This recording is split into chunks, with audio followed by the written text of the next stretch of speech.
जो ओम Gurukul science coaching centre पर SFI के द्वारा जो एग्जाम लिया गया था, आज उसी का प्राइज वितरण समारोह हमारे देश के महापुरुष भगत सिंह की जयंती पे होने जा रही है। यह हमारे लिए बहुत ही गर्व की बात है। बारिश के कारण कार्यक्रम में थोड़ा सा भीगा हर चीज किया जाएगा। हमारे विभूतिपुर के विधायक जी के लिए हमारे संस्थान की ओर से एक छोटा सा उपहार या भेंट है, जिन्हें हम चाहेंगे कि एक बार सर मंच पे जाके और संस्थान की ओर से हमारे कोचिंग के व्यवस्थापक सर एक पाग, माला और शाल से इन्हें सम्मानित करेंगे और उसके लिए सभी बच्चों को एक जोरदार क्लैपिंग भी करना होगा।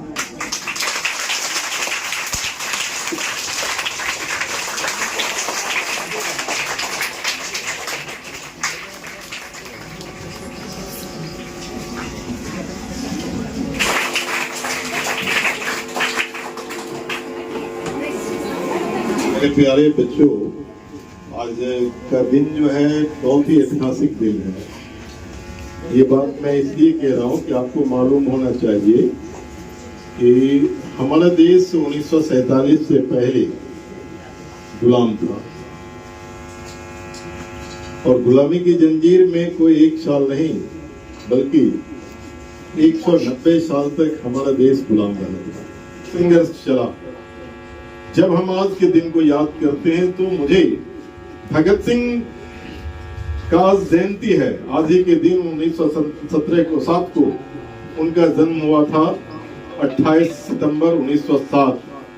और भगत सिंह का जब हम नाम लेते हैं तो इस देश के नौजवानों का भगत सिंह का नाम लेने के साथ ही मुठ्ठियां तन जाती है और उनके भाव फरफराने लगते हैं और उनके दिल में पूरी तौर पर भगत सिंह की पूरी जिंदगी की कहानी उनके मस्तिष्क के सामने आ जाता है।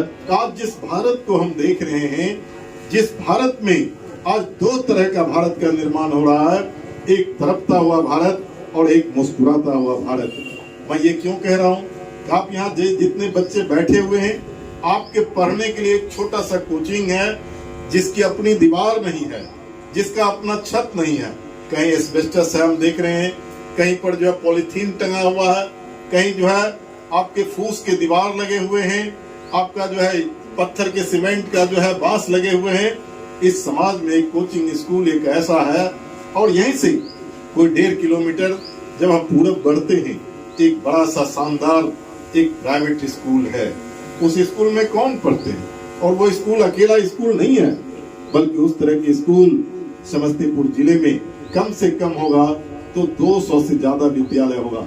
जिस नाम से आपका विद्यालय है, ये इंस्टीट्यूशन है गुरुकुल। दरअसल गुरुकुल जो पहला गुरुकुल था वो समस्तीपुर में इतना बड़ा गुरुकुल है जिसमें बच्चों की कमी नहीं है, गाड़ियों की भी कमी नहीं है। उनके चमचमाती हुई लाइट में जो है वो हर समय दूधिया की तरह वो बिल्डिंग उसका दिखाई पड़ता है। उसमें बच्चे कौन पढ़ते हैं? उन सारे विद्यालय में जिनके पिताजी के पास या जिनके परिवार के पास में कम से कम उस विद्यालय में 3000 रुपया मिनिमम फीस देने की व्यवस्था होती है, उसके पास क्षमता होती है, वो उस बच्चे में पढ़ते हैं, उस स्कूल में पढ़ते हैं। इस विद्यालय का कितना फीस है मुझे नहीं मालूम है, लेकिन मेरा मानना है कि इस विद्यालय का फीस उतना ही होगा जितना इस महसी, बम्बैया, अगल बगल के गाँव के किसान, जो छोटे किसान हैं, निम्न किसान हैं, जो मजदूर परिवार के बच्चे हैं, उनकी कैपेसिटी, उनकी क्षमता जो है 200, 250, 150 रुपया जो मंथली जमा करने का होगा वो यहाँ पढ़ते होंगे। मतलब क्या है, इसके नीचे भी हम जाते हैं तो एक सरकारी विद्यालय होता है जिस विद्यालय में कोई फीस नहीं लगता, जिस विद्यालय में 2 रुपया की फीस नहीं लगता। लेकिन एक तरफ ऐसे विद्यालय है जहाँ कोई फीस नहीं लगता और एक तरफ ऐसे विद्यालय है। मैं अभी गया था पिछले दिनों, जम्मू कश्मीर गया था, वहाँ एक बड़े स्तर पर जो है चलने का संकल्प लेंगे। मैं इन्हीं शब्दों के साथ फिर से आपको बहुत बहुत धन्यवाद करते हुए अपनी बात को खत्म करते हैं।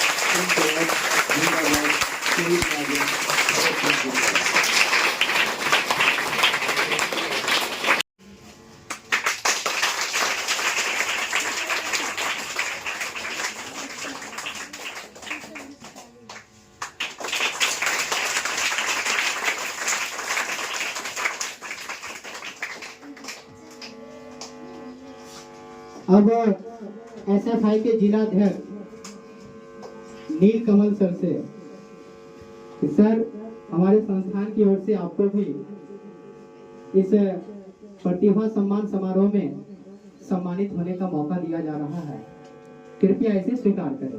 जोरदार ताली होगा।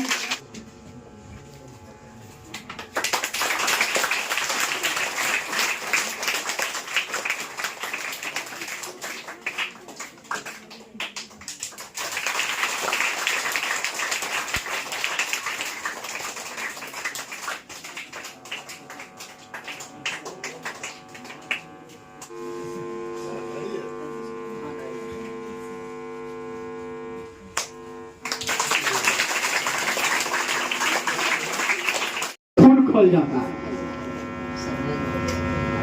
जिस उम्र में तुम पबजी खेल रहा है उस उम्र में वो फांसी पर चढ़ गए।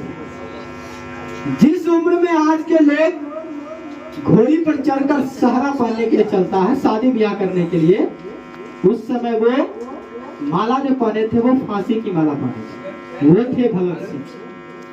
था यहाँ पर कि विधायक जी आ रहे हैं, इसलिए हम लोग पता था, हम तो नहीं किसी को बोले